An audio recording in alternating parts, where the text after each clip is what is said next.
ಹಾಡಿದಡೆ ಎನ್ನೊಡೆಯನ ಹಾಡುವೆ, ಬೇಡಿದಡೆ ಎನ್ನೊಡೆಯನ ಬೇಡುವೆ. ಒಡೆಯಂಗೊಡಲ ತೋರಿ ಎನ್ನ ಬಡತನವ ಭಿನ್ನಯಿಸುವೆ. ಒಡೆಯ ಮಹಾದಾನಿ ಕೂಡಲ ಸಂಗಮ ದೇವನಿಗೆ ಶರಗೊಡ್ಡಿ ಬೇಡುವೆ. ಈ ವಚನದ ಸಾಲುಗಳನ್ನು ಮತ್ತೆ ಮತ್ತೆ ನಾವು ಸಂಕಷ್ಟದಲ್ಲಿದ್ದಾಗ, ನೋವಿನಲ್ಲಿದ್ದಾಗ, ಅಸಹಾಯಕರಾದಾಗ ಮೆಲುಕು ಹಾಕಬೇಕು ಅಂತ ಅನ್ನಿಸ್ತದೆ. ಬಸವಾದಿ ಶರಣರ ತತ್ವಗಳನ್ನು, ಲಿಂಗಾಯತ ತತ್ವವನ್ನು ಅನೇಕರು ಬೇರೆ ಬೇರೆ ರೀತಿಗೆ ಹೋಲಿಸಿಕೊಂಡು ವ್ಯಾಖ್ಯಾನಿಸ್ತಾರೆ. ಅದು ಅದರ ಹೆಗ್ಗಳಿಕೆ. ಉದಾಹರಣೆಗೆ ಕಮ್ಯುನಿಸಮ್ಗೆ ಹೋಲಿಸ್ಕೊಳ್ಳೋದು, ಸೋಷಿಯಲಿಸಮ್ಗೆ ಹೋಲಿಸೋದು, ಹೀಗೆ ಬೇರೆ ಬೇರೆ ತತ್ವ ಸಿದ್ಧಾಂತಗಳೊಂದಿಗೆ ಹೋಲಿಸಿ ನೋಡಿಕೊಳ್ಳೋದು, ಸಮೀಕರಿಸಿ ನೋಡಿಕೊಳ್ಳೋದು ವಚನ ಚಳುವಳಿಯ ಮತ್ತು ಬಸವ ತತ್ವದ ಹೆಗ್ಗಳಿಕೆ. ಆದರೆ ಬೇರೆ ಬೇರೆ ಸಿದ್ಧಾಂತಗಳಲ್ಲಿ ಅದರದೇ ಆದ ನಿಯಮಗಳಿದ್ದಾವೆ. ಚಾರ್ವಾಕರು, ಅನೇಕ ನಾಸ್ತಿಕರು ಈ ರೀತಿ ಪ್ರತಿಪಾದನೆ ಮಾಡುವ ಸಿದ್ಧಾಂತದವರು ಕೂಡ ತಮ್ಮನ್ನು ಬಸವ ತತ್ವದೊಂದಿಗೆ ಸಮೀಕರಿಸಿ ನೋಡ್ಕೊಳ್ತಾರೆ. ಅದು ತಪ್ಪಲ್ಲ, ಅದು ಒಂದು ಭಾಗ. ಆದರೆ ಯಾವುದೇ ಒಂದು ಸಿದ್ಧಾಂತ, ಪಂಥ ಸಮರ್ಪಣಾ ಭಾವ ಇಲ್ಲದೆ ಮೂಡಲಿಕ್ಕೆ ಸಾಧ್ಯ ಇಲ್ಲ. ಅದಕ್ಕೆ ನಾವು ಪ್ರೀತಿ ಮತ್ತು ಭಕ್ತಿಯನ್ನು ಸಮೀಕರಿಸ್ಕೊಂಡು ನೋಡ್ತೀವಿ. ಪ್ರೀತಿ ಇಲ್ಲದೆ ಸಂಬಂಧಗಳು ಬೆಳೆಯೋ ಹಾಗಿಲ್ಲ, ಅತಿಯಾದ ಪ್ರೀತಿ ಇಲ್ಲದೆ ದ್ವೇಷನೂ ಹುಟ್ಟೋದಿಲ್ಲ. ಹಾಗೆ ಆಧ್ಯಾತ್ಮ ಲೋಕದಲ್ಲಿ, ಅನುಭವದ ಲೋಕದಲ್ಲಿ ಭಕ್ತಿ ಮತ್ತು ಸಮರ್ಪಣಾ ಭಾವ ಇಲ್ಲದೆ ಅದು ತನ್ನ ಅಸ್ಮಿತೆಯನ್ನು, ಖುಷಿಯನ್ನು ಕಂಡುಕೊಳ್ಳಲಿಕ್ಕೆ ಸಾಧ್ಯ ಇಲ್ಲ. ಹಾಗೆ ಆಧ್ಯಾತ್ಮದ ವರಸೆಯಲ್ಲಿ ಇಷ್ಟಲಿಂಗ, ಲಿಂಗಾಂಗ ಸಾಮರಸ್ಯದ ಮೂಲಕ ವ್ಯಕ್ತಿ ಏಕಾಗ್ರತೆಯ ಜೊತೆಗೆ ಆಧ್ಯಾತ್ಮದ ಉನ್ನತ ಸ್ಥಿತಿಯನ್ನು ತಲುಪಲು ಸಾಧ್ಯ ಅನ್ನೋದನ್ನು ಬಸವಾದಿ ಶರಣರು ಕಂಡುಕೊಂಡರು.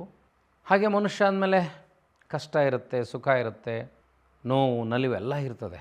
ಆದರೆ ಆ ನೋವಿನ ಸಂದರ್ಭದಲ್ಲಿ ಯಾರಿಗೆ ಮೊರೆ ಹೋಗಬೇಕು ನಾನು? ಮತ್ತೆ ಅದೇ ಶೋಷಣಾ ಕೇಂದ್ರಗಳಾಗಿರುವ ಶಾಸ್ತ್ರ, ಭವಿಷ್ಯ, ದೇವಾಲಯಗಳಿಗೆ ಹೋಗಬೇಕು, ಹೇಗೆ ಗೆಳೆಯರ ಮುಂದೆ ಹೇಳ್ಕೋಬೇಕು?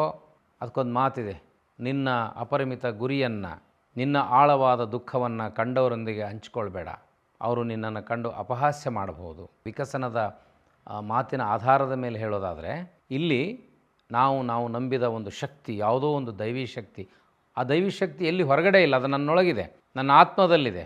ನನ್ನ ಆತ್ಮಬಲವೇ ನನ್ನ ದೈವೀ ಶಕ್ತಿ.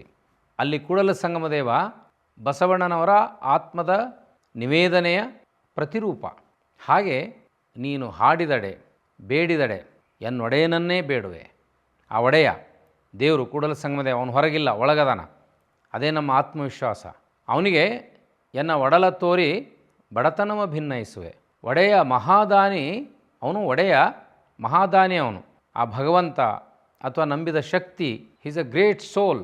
ಖಂಡಿತವಾಗಿ ನಮಗವನು ನಿರಾಶೆ ಮಾಡೋದಿಲ್ಲ. ಸರಗೊಡ್ಡಿ ಬೇಡಿದಾಗ ಅವನು ನಮಗೆ ಆ ಸಮಸ್ಯೆಯನ್ನು ಪರಿಹಾರ ಮಾಡ್ತಾನೆ. ಅಂದರೆ ಎಲ್ರಿಗೂ ಬಸವಣ್ಣನವರು ಒಂದು ದೇಶದ ಪ್ರಧಾನಿಯಾಗಿದ್ದರೂ ಕೂಡ, ಅನುಭವ ಮಂಟಪದ ರೂವಾರಿಗಳಾಗಿದ್ದರೂ ಕೂಡ ಅವರಿಗೆ ದುಃಖ, ನೋವು ಆಗಿರ್ಬೋದಲ್ಲ. ಅನುಭವ ಮಂಟಪದಲ್ಲಿ ನಡೆಯುವ ಸಂಘರ್ಷಗಳ ಚರ್ಚೆ, ಬಿಜ್ಜಳನ ಆಸ್ಥಾನದಲ್ಲಿ ನಡೆಯುವಂಥ ಚರ್ಚೆ, ಇವನ್ನೆಲ್ಲ ನೋಡಿದಾಗ ನಮಗನ್ನಿಸ್ತದೆ, ಎಂಥ ದೊಡ್ಡ ವ್ಯಕ್ತಿ ಆದರೂ ಕೂಡ ಒಂದು ಕ್ಷಣ ವೈಯಕ್ತಿಕ ಬದುಕಿನಲ್ಲಿ ಸಮಸ್ಯೆಗಳು ಬಂದಾಗ ಹತಾಶನಾಗೋದು ಸಹಜ. ಎಷ್ಟು ಎತ್ತರಕ್ಕೇರಿದರೂ ಕೂಡ ವೈಯಕ್ತಿಕ ಬದುಕಿನ ಆಂತರಿಕ ನೋವು ಮನುಷ್ಯನಿಗೆ ಇದ್ದೇ ಇರ್ತದೆ.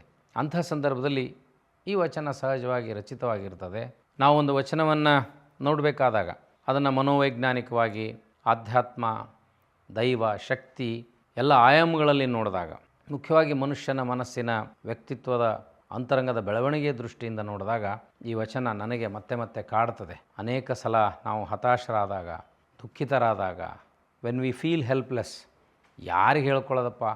ಯಾರಿಗಾರ ಹೇಳ್ಕೊಂಡ್ರೆ, ಅರೆ ನೀ ಮಾಡಿ ನೀ ಅನುಭವಿಸು, ನಿನಗೆ ಯಾರು ಇದನ್ನು ಮಾಡಂದಿದ್ರು, ನಿನಗೇನಾರು ಇದು ಬೇಕಿತ್ತಾ, ಇಂತಹ ಸಾಹಸ ವರಸೆ ನಿನ್ನ ಯಾರು ಮಾಡಂದ್ರು ಅಂತ ಹಿತೈಷಿಗಳು ಕೂಡ ಒಮ್ಮೊಮ್ಮೆ ಟೀಕೆ ಮಾಡ್ತಾರೆ. ಅದಕ್ಕೆ ನಮ್ಮ ಧ್ಯಾನಸ್ಥ ಸ್ಥಿತಿಯಲ್ಲಿ, ನಮ್ಮ ಅಂತರಂಗದ ಪ್ರವೇಶದಲ್ಲಿ ಬುದ್ಧ ಹೇಳಿದ ವಿಪಶ್ಯನ ಇರ್ಬೋದು, ನಮ್ಮ ಶರಣರು ಹೇಳಿದ ಲಿಂಗಾಂಗ ಸಾಮರಸ್ಯದ ಇಷ್ಟಲಿಂಗವೂ ಇರಬಹುದು. ಅಲ್ಲಿ ನಾವು ಆ ಲಿಂಗಯ್ಯನಿಗೆ ಕೇಳ್ಕೊಳ್ಳೋದು ಅಥವಾ ನಮ್ಮ ಅಂತರಾತ್ಮಕ್ಕೆ ಕೇಳ್ಕೊಳ್ಳೋದು, ಹಾಡಿದಡೆ ಎನ್ನೊಡೆಯನ ಹಾಡುವೆ, ಬೇಡಿದಡೆ ಎನ್ನೊಡೆಯನ ಬೇಡುವೆ.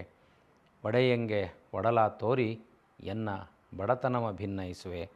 ಒಡೆಯ ಮಹಾದಾನಿ ಕೂಡಲ ಸಂಗಮ ದೇವನಿಗೆ ಶರಗೊಡ್ಡಿ ಬೇಡುವೆ. ಶರಣು ಶರಣಾರ್ಥಿ.